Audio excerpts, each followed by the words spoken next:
We are going to check in now. Craig Bryson, he's a senior communications manager for the Road Commission for Oakland County. Craig, you've been in that position for so many years. Do you ever get tired of the questions about construction? Amazingly enough, every year it's different. The projects are different. The challenges are different. The communities are different. As much as there's some repetition, there's enough difference to make it exciting every year. While COVID, I am sure, threw a monkey wrench into some of the projects, one thing that does seem to be cooperating this year is Mother Nature. Where do some of the bigger projects stand? Are you ahead of schedule, on schedule? What are those looking like? Well, it's a little bit of all of the above. Depends on which project you're talking about, and I can run through some of the big ones for you. We've got the 12-mile resurfacing project in downtown Berkeley, which is coming along nicely. The downtown Berkeley businesses are open. It's a little bit of an inconvenience while we're working. The road is open through there, but it's down to 2 lanes. That should be done in mid to late October or early November, depending on what the weather does between now and then. We've got 12-mile road from Losser to Telegraph in Southfield. That's a resurfacing project, and that's virtually done. There's some restoration work and a little bit of work remaining, but it's mostly done. Baldwin Road, Norian Township is a huge project, and that's run into some unexpected challenges over the last couple of years. It's a multi-year project. It's about a $50 million project to reconstruct Baldwin Road from just north of I-75 up to Walden as a 4-lane boulevard or 5-lane road in places with 5 roundabouts as well. They're making really good progress this year. It's getting close to being done, but there's a lot of landscaping left to be done. The township's chipping in a bunch of money for a bunch of decorative features along the road, including a fountain. That's taken a little bit longer than expected, but it's coming along well. Another big one this year is DeQuinder Road from Utica Road to Collins Road. That's on the Rochester Hills, Shelby Township border, right on the east edge of Oakland County. That's about a $9.3 million widening project from 2 lanes to 5. And that's coming along well, but there's still a lot of work to do. And actually starting September 24th, approximately, we're going to close Auburn Road at the west side of DeQuinder to rebuild the west side of the DeQuinder-Auburn intersection, which is a big component of the project. And that'll be closed until about November 1st. So that'll be a little bit of an inconvenience for the people in that community, but well worth it when it's done. Another big one is North Holly Road in Holly Township. That's a 4.5-mile resurfacing project. We're reconstructing 3 sections of the road to improve drainage, rebuilding a retaining wall at Belford Road near the Great Lakes Cemetery up there.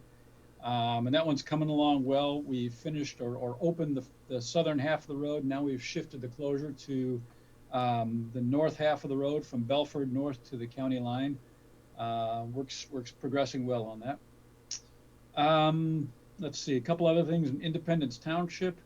We've got a couple of road closures as projects continue. We've got Clintonville Road from Maybe to Walden. That's part of the township-wide township millage resurfacing program.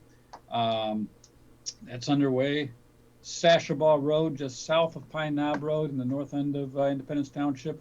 We're replacing a culvert, and that remains closed until probably early November. That's kind of the bigger projects we've got going. We've got a number of little smaller ones too, but those are the bigger ones. So, Craig, a lot of these road construction projects are not decided on a dime unless it's an emergency. I would imagine that you have some type of plan in place as to which projects you're going to do when and then how much they cost. What is that process like, and which ones do you decide to do and at what time frame? Is this something that you're looking at a year, 2, 3 years out? Many times it's way more than that. The Baldwin project, for example, has been in the works for probably 25 years. It was being planned before I got here, and I've been here 23 years. So it's a long process, and in part that's driven by the funding process. Federal funding is what we use as the bulk of the funding for most of the major projects, and that's typically awarded at least 3 or 4 years out. It's a complex application process. It's a very competitive process. So we have to have our priorities lined up years and years in advance.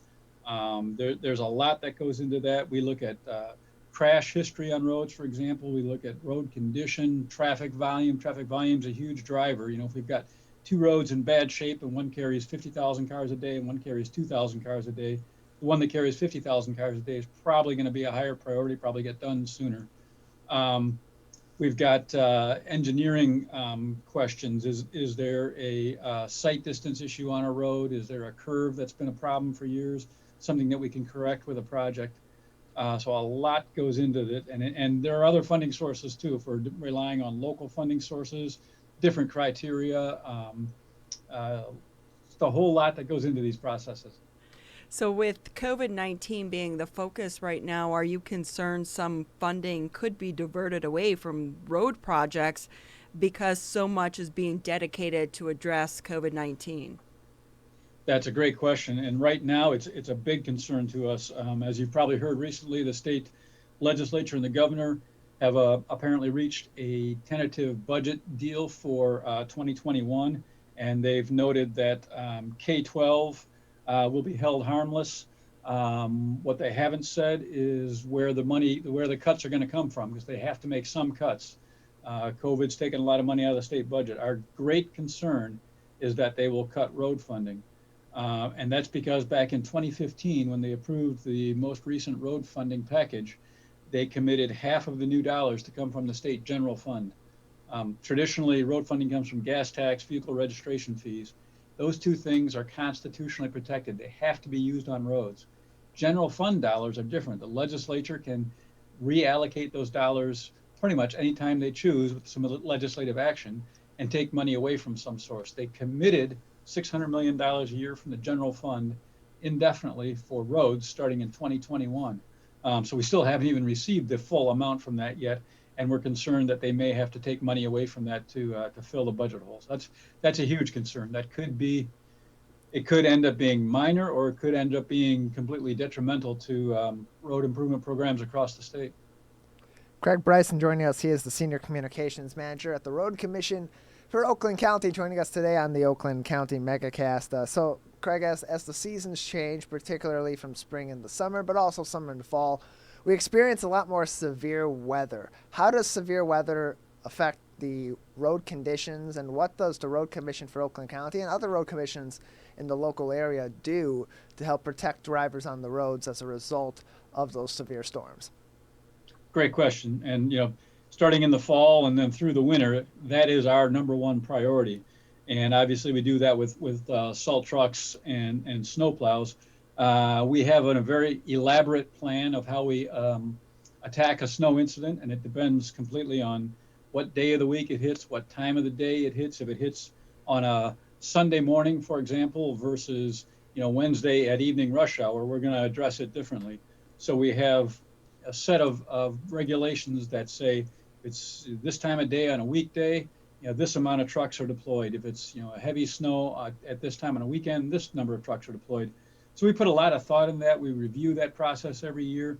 We also, starting in the fall, we sit down with all of our snowplow, salt truck drivers, and we go over with them again all the procedures, all the safety factors. But of course, our top goal in all of that is to make the roads as safe as possible. We don't want anything to happen to any drivers. Of course, that's partly we remind drivers that you need to drive appropriately for the conditions in the fall and winter as well. But we want to do everything we can to make the roads safe. So it's a huge issue for us. It's a multi tens of millions of dollar expenditure every year, and it's an expenditure for which we have no improvements to show for it. But it's well worth the investment if we can keep people safe. So, Craig, we all know Mother Nature can be unpredictable. And believe it or not, at one point in time, I did weather in Lansing. I was not very good. So I also know what it's like to, have to try to predict the weather. And it's hard to do. But I will say, I remember always reading the Farmer's Almanac. When I got married, I bought a Farmer's Almanac to check the weather for our wedding date. Go ahead, tell us, do you have the latest edition of Farmer's Almanac there at the Road Commission? We won't tell anyone, just a few thousand people. I don't, but we do look at the woolly caterpillars to see how thick their wool is every year and use that as a factor. But See, frankly, we do follow a lot of the weather forecasts. We subscribe to our own Doppler radar service. We subscribe to weather forecasting services that are just designed for road agencies. We listen to all of the local weather channels and stations.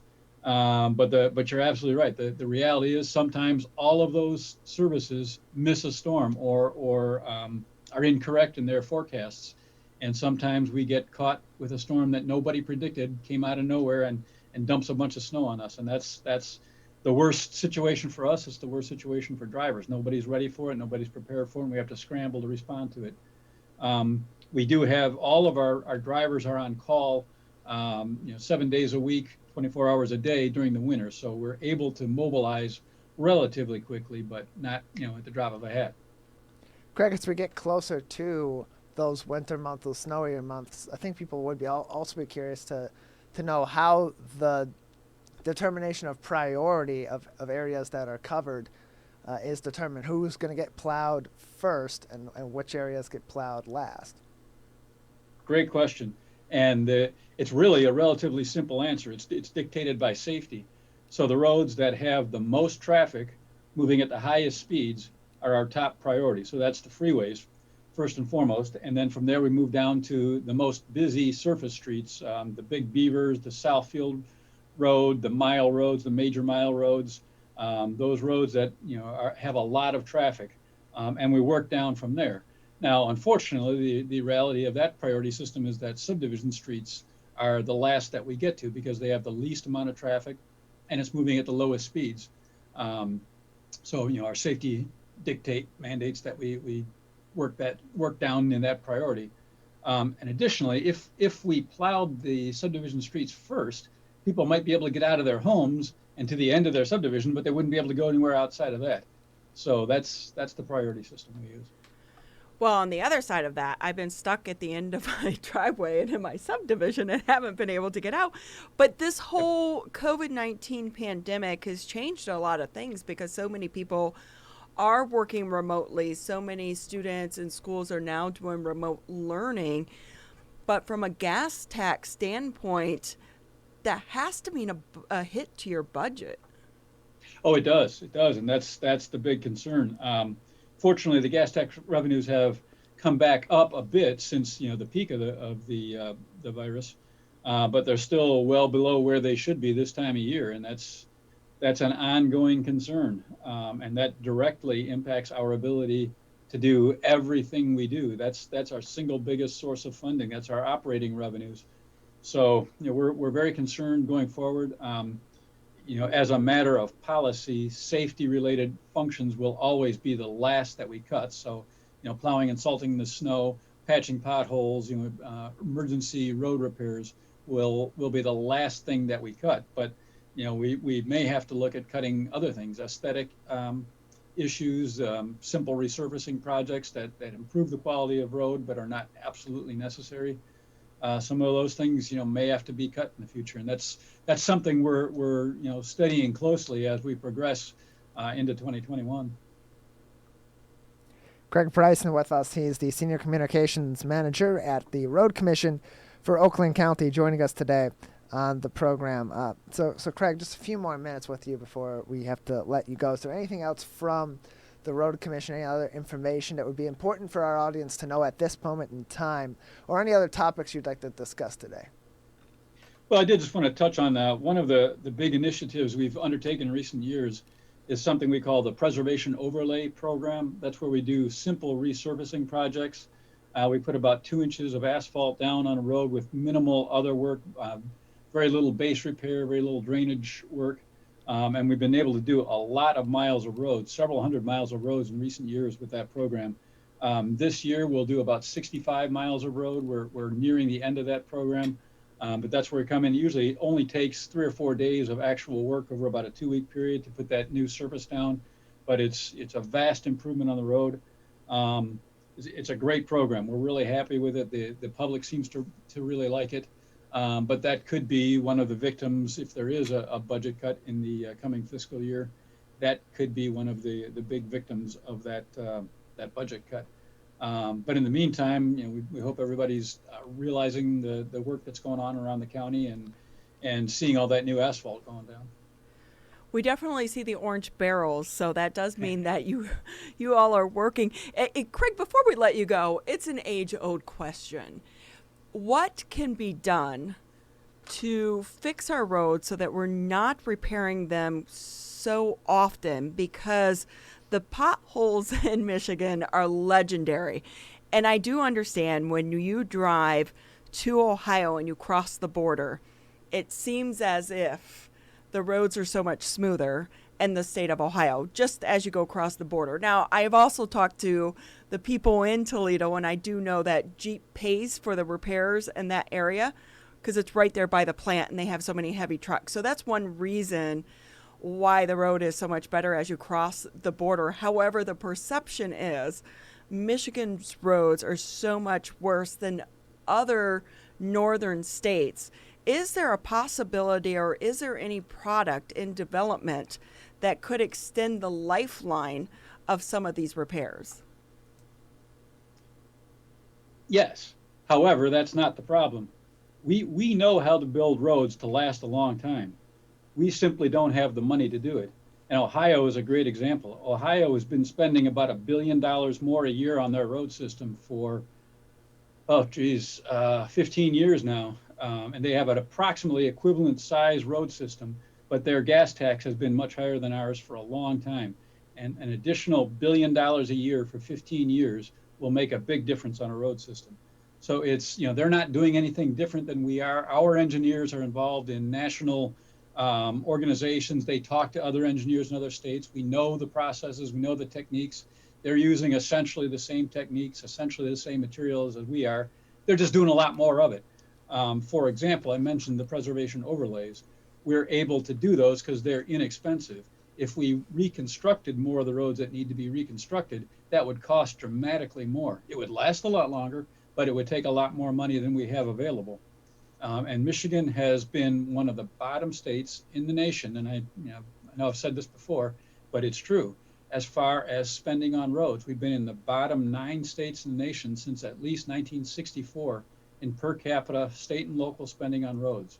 We haven't invested in the road system, and as much as we sometimes don't like to think about it in these terms, it really comes down to money.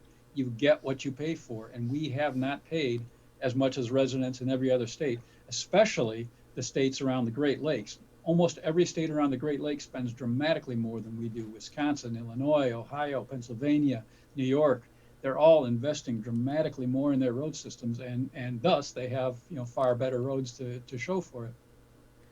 So when you say they're investing more, because I was under the impression, and again, my memory as I get older is not as strong as it once was, Michigan actually has one of the highest gas tax. Is it that we're not investing coming from the general fund?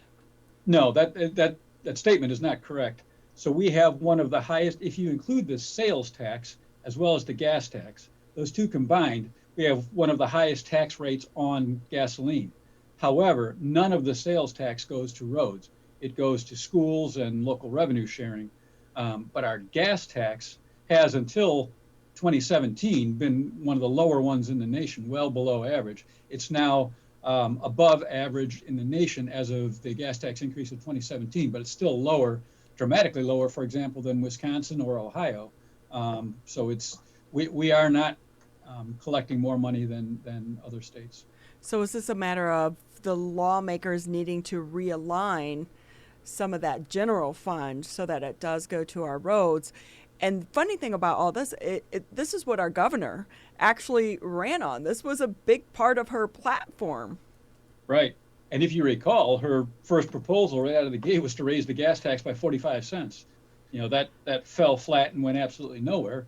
And it's a huge increase. But she said that based on a scientific analysis of the needs of the roads in the state. That wasn't just a random number she picked out of her hat. That was a number that was put together by MDOT engineers and road experts from across the state that said, if you really want to have a first-rate road system, this is the amount of investment that's required. Now, it's probably unrealistic politically to think we'll ever get to that point, But we do need to move somewhere up if we really want to see our roads even comparable with other states. So when we talk about road conditions here in the state of Michigan, for a lot of us, it's just an inconvenience. But there is actually a lot of scientific and research behind this that it attracts new business into the state, right? Absolutely. Good. And if you look around other parts of the country, North Carolina is a great example. They spend a whole lot of economic development money on roads. We do very little of that in Michigan. We have the Transportation Economic Development Fund, which is one state and federal combined program, but it's a fraction of what a lot of other states spend. And that there's no question it attracts businesses, it retains businesses. We're competing with states across the country and sometimes outside the country to retain the businesses we have. And the more we can do to help them, the more likely they are to stay. But again, that requires money. So many needs, so little dollars to get it all done. Right. We need to learn to stretch those dollars because they are our tax dollars. Craig, thanks for being with us. We appreciate you taking time out of your schedule. But quickly before we let you go, anything that you want to add, or did we pretty much cover the whole world here?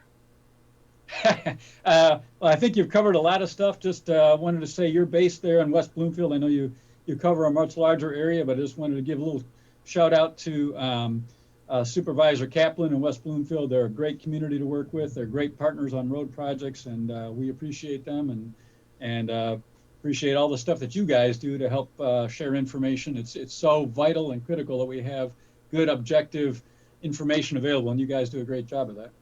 Well, thank you so much. And also give our kudos to the entire staff at the Road Commission, because you guys do so much. I think you're underappreciated, especially during the winter months. I know some of the drivers are working insane hours when we get these Absolutely. storms and they're getting up in the middle of the night or if it's a holiday. So we do appreciate it, and I'm sure they don't get that enough. So thank you so much. And I will say that talking to you and this 45-cent tax hike, and I know we're not going there because we had the bonds now, but I have an electric smart car. And, not having to go to the gas station is really, really nice. It's amazing. It's not only the money on gas that you save. It's, when you go to the gas station, you feel like you have to walk in and get a soda or get a water or this, that, and the other. So smart car all the way. People laugh at me, though, Craig. Everyone laughs at me in my little smart car. Well, and now you're paying a little bit of a surcharge on your vehicle registration fees to help contribute to the road. So we appreciate that.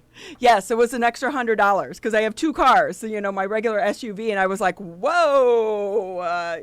But it's worth it because I save it in gas. So thanks so much for taking time to be with us. We appreciate it. And stay safe, stay healthy over there at the Oakland County Road Commission.